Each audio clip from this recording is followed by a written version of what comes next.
Hello friends, नमस्कार दोस्तों। अ, बहुत सारे लोगों ने मुझसे पूछा पिछले कुछ दिनों में, जैसे मैं दोबारा दूसरी बार दुबई आया, कि आप दुबई करने क्या आ रहे हो। तो मतलब क्योंकि मैं कहीं घूमता नहीं हूँ, एक अपने रूम में ही हमेशा रहता हूँ, तो वो ये जानना चाह रहे थे कि मतलब कोई आदमी इतने पैसे खर्च करके एक दूसरे इतने महंगी कंट्री में जाता है और वहाँ जाके सिर्फ होटल में रहता है। अभी 1 महीने पहले वो ऑलरेडी 2 महीने रह के जा चुका है। तो मैंने कहा एक वीडियो में इन दो चार जो सवाल आते हैं मैं उनके जवाब दूंगा। इसमें एक सबसे ज़्यादा सवाल ये भी है कि पैसा कहाँ से आता है, या इतना पैसा कैसे कमाते हो, कितना खर्चा हो रहा है। तो इन सब के जवाब नहीं दूंगा मैं, जो पैसों से रिलेटेड है। तो एक तो आपने वर्ड सुना होगा एकांतवास। तो हाँ, एकांतवास का नाम सुनते ही ना हमारे दिमाग में क्या आता है कि जंगलों में चले जाओ, पेड़ों के नीचे बैठ जाओ, कहीं कोने में खोपचे में। वो हमने जो सुना है वो किस टाइम के किस दौर की बात है, या अगर आज की डेट में है तो वो कौन लोग कर रहे हैं। मैं संसार को त्यागने की बात नहीं कर रहा हूँ, मैं तो मध्य मार्ग की बात कर रहा हूँ, बैलेंस की बात कर रहा हूँ। आप संसार के बीच में भीड़ में रह करके भी आप अकेले रह सकते हो, तो वो मैं कर रहा हूँ। तो ये एक तो ये हो गया कि ये कारण ये है। ये सिर्फ यही कारण नहीं है, ये भी एक कारण है कि मेरे को अकेले रहने का बड़ा शौक है और मुझे अकेले रहना बहुत अच्छा लगता है। मुझे अपनी कंपनी बहुत अच्छी लगती है। तो जब मेरे को अपनी कंपनी अच्छी लगती है, उसका फायदा ये होता है कि देखने के लिए आपको लग रहा है कि मैं अकेले रह रहा हूँ, पर मैं मेरे साथ हूँ। तो जब मैं मेरे साथ होता हूँ तो मैं मेरे जैसा हूँ, मुझे मेरी ही सारी बातें अच्छी लगती है ना। तो एक ये कारण है। दूसरा क्या है, एक अनऑफिशियली जो जंग शुरू हो गई है, हो चुकी है ऑलरेडी कई सालों से, वो अब धीरे धीरे आगे बड़ा रूप लेती रहेगी, तो उसकी भी तैयारियां हैं। जंग का मतलब ये नहीं होता कि आप लड़ाई झगड़ा करने लग गए, या जंग जंग मतलब किसी भी चीज का संघर्ष, दो चीजों में आपस में संघर्ष होना। तो यहाँ संघर्ष किस बात का है, जंग किस बात की शुरू हो चुकी है, वैचारिक जंग। जैसे मैं सोसाइटी के नियमों को, तकरीबन तकरीबन ज्यादातर नियमों को मैं नहीं मानता हूँ। ऐसा नहीं कि बिल्कुल सारे नियम ही सोसाइटी के गलत है, ऐसा नहीं है। पर जिन नियमों को दुनिया आंख बंद करके फॉलो करती है और उसको मान लेती है, और कहती फिर उसको मानने की वजह से वो भले उनका मन कर रहा है नहीं कर रहा है, पर वो कहते हैं कि ये सही है, मैं खुलकर उनकी क्या बोलते हैं मुखालफत करता हूँ, मतलब उनका विरोध करता हूँ मैं खुल के। मेरी जो विचारधारा है वो थोड़ी सी विद्रोही किस्म की विचारधारा है, क्रांतिकारी विचारधारा है।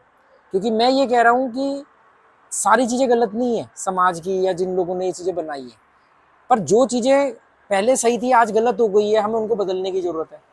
जो चीज़ें शुरू से ही गलत थी उन्हें बदलने की ज़रूरत है, और जो चीज़ें सही हैं उनको चलने दो, और लगातार बदलाव होते रहो। आप लोग अपना मोबाइल फ़ोन भी तो अपग्रेड करते हो ना, गाड़ियाँ भी तो अपग्रेड करते हो ना। तो इन नियमों में क्यों नहीं बदलाव हो? और बदलाव क्या पहले नहीं हुए? राजा राम मोहन राय ने सती प्रथा के खिलाफ आवाज उठाई, तो सती प्रथा पहले परंपरा थी, बाद में वो सती प्रथा गैर कानूनी हो गई, लोगों को भी समझ में आ गई। पहले लोग, बहुत सारे लोग बलि देते थे बात बात पे, अब ज्यादातर लोग बलि नहीं देते हैं। पहले बाल विवाह होता था, सती प्रथा होती थी, औरत विधवा हो गई तो वो सिर मुंडन करके घूमेगी, उसकी शादी नहीं हो सकती, वो घर के खुशियों में नहीं आ सकती। तो बदलाव हुआ ना। तो इतना धीरे बदलाव क्यों होता है, इतना हम लोग घिस घिस के बदलाव क्यों करते हैं? क्योंकि मेरा तो जीवन वही 70-80 साल है, अगर सब कुछ सही रहा तो मैं 70-80 साल तक जिंदा रहूंगा, 70-80 साल की उम्र तक जिंदा रहूंगा। तो मुझे उन बदलावों में कोई दिलचस्पी नहीं जो मेरे मरने के बाद हो। मेरे को जीते जी जो गलत लग रहा है मैं उसको नहीं कर सकता, और मुझे बदलाव मेरे जीते जी चाहिए। अब मेरे मरने के बाद में कोई बदलाव हो भी जाए तो मैं थोड़ी आ रहा हूँ देखने, और ना मैं कोई दुनिया को बदलने के लिए लड़ रहा हूँ। मैं ना तो किसी को कुछ कह रहा हूँ कि आप मेरे जैसे जियो या मेरी जैसी बात करो, मैं अपनी स्टेटमेंट्स रखता हूँ।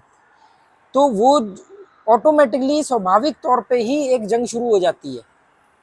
जैसे मैंने अपनी बेटी का 10th स्कूल के बाद में स्कूलिंग बंद करवाई, तो उसका विरोध हुआ।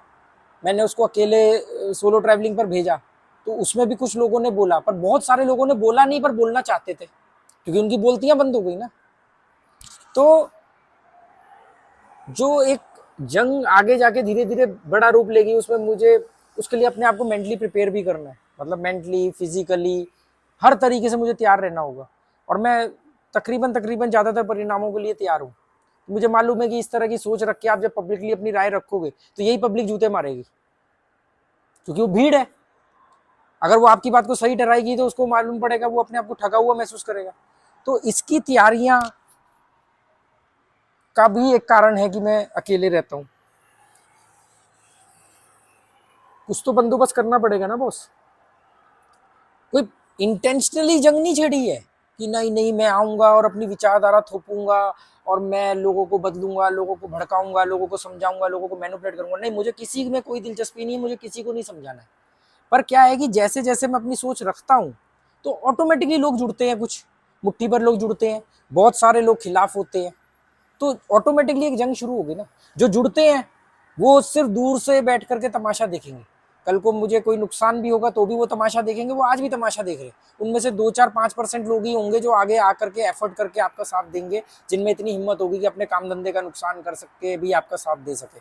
तो वो बहुत 5% ही लोग मिल जाए तो भी बहुत बड़ी बात है। और बाकी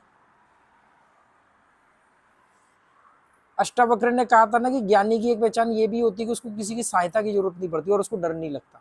मैं ये अपने आप को ज्ञानी नहीं कह रहा हूँ, मैं ये कह रहा हूँ कि अष्टावक्र ने ये डेफिनेशन दी थी। तो मैं जनरली मैं किसी से मदद की उम्मीद भी नहीं रखता। मुझे मालूम है आज बहुत लोग बोलते रहे आपकी बात बहुत सही है, आपके व्यूज कम आते हैं, आपके ज्यादा व्यूज आने चाहिए। इनको इनमें से बहुत कम लोग होंगे जो एफर्ट करेंगे कि इस आदमी के लिए हम मुसीबत भी उठा सकते हैं या इस आदमी की बात से हमारे को फायदा हो तो चलो इसके लिए हम भी थोड़ा सा अपने आप को अनकंफर्टेबल जोन में डालें। बाकी तो सिर्फ बातें करेंगे, अरे वाह सर बहुत आगे, वीर तुम आगे बढ़ो, हम तुम्हारे साथ हैं, बस ये वाले कमेंट लिखते रहेंगे। कितने आए कितने गए, आप हमारे बड़े भाई हो, आप हमारे छोटे भाई हो, आपसे तो मिलके जीवन बदल गया, आप तो ये हो, आप तो वो हो। तो जरा सी 2-4 बातें ऐसी हुई जो जो उनकी सोच के खिलाफ थी, तो वहां पर फिर वही भाई तो फिर बेकार हो गया। तो मुझे मालूम है आप लोगों में से भी ज्यादातर लोग जो कल आने वाले दिनों में कोई किसी बात पे टूटेगा, कोई किसी बात पे टूटेगा। अभी तो मैं धीरे धीरे अपने विचारधारा रख रहा हूं।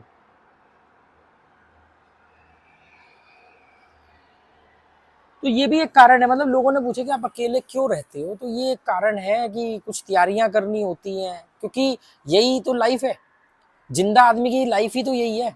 अब मैं ऐसा करूं कि भी मैं मतलब बस नियम फॉलो करते रह जाऊं, जो चल रहा है चल रहा है, अपने को बढ़िया अपना रोटी पानी मिल रही है बहुत बढ़िया, तो ये तो जिंदगी तो ये जिंदा लाश वाली जिंदगी है ना। मुझे जो चीज में गलत दिख रहा है मैं उस पर बात कर रहा हूँ, मैं उस पर अपनी राय रख रहा हूँ, बगैर ये सोचे कि इसके बाद क्या होगा, पर कम से कम राय तो रख रहा हूँ, सोच तो रहा हूँ। तो ये 2-3 कारण हैं मेरे इस तरह की सोलो ट्रैवलिंग के और अकेले रहने के। तो इससे काफी मजबूती आती है दिमाग में, अपना ख्याल खुद रखता हूँ तो ज़्यादा बेहतर रख पाता हूँ। क्या खाना है, कब खाना है, कितना जिम करना है, कितना स्विमिंग करना है, तो अपना ख्याल मैं अपने हिसाब से ज़्यादा रख पाता हूँ। जब कोई और मुझे मेरा ख्याल रखता है, चाहे वो मेरी पत्नी हो, तो पत्नी तो इसलिए ख्याल रखती है कि पत्नी है और साथ में जज्बात है। वो जो जज्बात है, वो जो भावनाएं हैं, उसकी वजह से वो ख्याल जो जो ख्याल रखना होता है उसमें थोड़ा सा पक्षपात हो जाता है। तो उस चक्कर में, ध्यान रखने के चक्कर में हम सामने वाले को डैमेज करना शुरू कर देते हैं। जैसे मैं कहता हूँ कि आपके माँ बाप ही आपके सबसे बड़े दुश्मन होते हैं, क्योंकि माँ बाप आपका इतना ज्यादा भला चाहते हैं, पर भला चाहेंगे तरीका उन्हीं का होना चाहिए। मतलब वो ये नहीं कि भला चाहते हैं तो आपको बोल दें कि आप जो मर्जी करो, उसमें टांग भी अड़ाएंगे, नहीं नहीं भला तो चाहते हैं पर तरीका भी ये हमारा वाला ही होना चाहिए। तो इस चक्कर में वो जिसका भला चाहते हैं उसका नाश और कर देते हैं। पत्नी अपने पति को, एक रोटी और ले लो जी, एक रोटी और ले लो, अरे आज तो तुमने कम खाया है। जबकि कायदे में अगर वो सच में उसका ख्याल रखना चाहे तो वो कहेगी कि भैया जितनी भूख है उसका आधा खाना खाना, वैसी बीमारियां नहीं लगेंगी। पर क्योंकि या तो वो खुद अनाड़ी है, या उसको मालूम तो है, सुना तो उसने भी होगा। आज की डेट में ये तो सोशल मीडिया पे ये चीजें, आज इंटरनेट के जमाने में सबको पता होती है। पर क्या है कि वो भावना है, वो ख्याल। तो ऐसे में जब मैं अपना ख्याल रखता हूँ तो मुझे मालूम है कि मुझे अपने आप ख्याल किस हद तक रखना है। तो इस तरह की बहुत सारी चीजें मैं तो बोलता हूँ आप लोगों को, कभी महीने में 1-2 दिन किसी जगह पर, किसी भी जगह के, अपने ही शहर में एक छोटा सा होटल में कोई कमरा लेकर के 2 दिन अकेले रह के देखो। पर रह नहीं पाओगे आप लोग, क्योंकि आप लोगों को लत पड़ गई भीड़ के बीच में। क्योंकि मैं 1-2 लोगों ने किया था, वो कह रहे यार हमसे तो हो नहीं पाया, आप पता नहीं कैसे करते हो। तो ये भी एक कारण है। ये मेरे ऊपर निवेश है, इन्वेस्टमेंट है। चलो okay, goodbye, thank you, क्योंकि मेरे को मनी इज नथिंग पर लाइव भी आना है और मेरे को पता नहीं क्यों नींद आ रही है, सुस्ती आ रही है। कल रात को मैं 3:30 पौने 4 बजे सोया और सुबह में 8 बजे उठ गया। 8 बजे उठा, उसके बाद सो ही नहीं पाया, इसलिए शायद सुस्ती आ रही होगी। चलो ओके।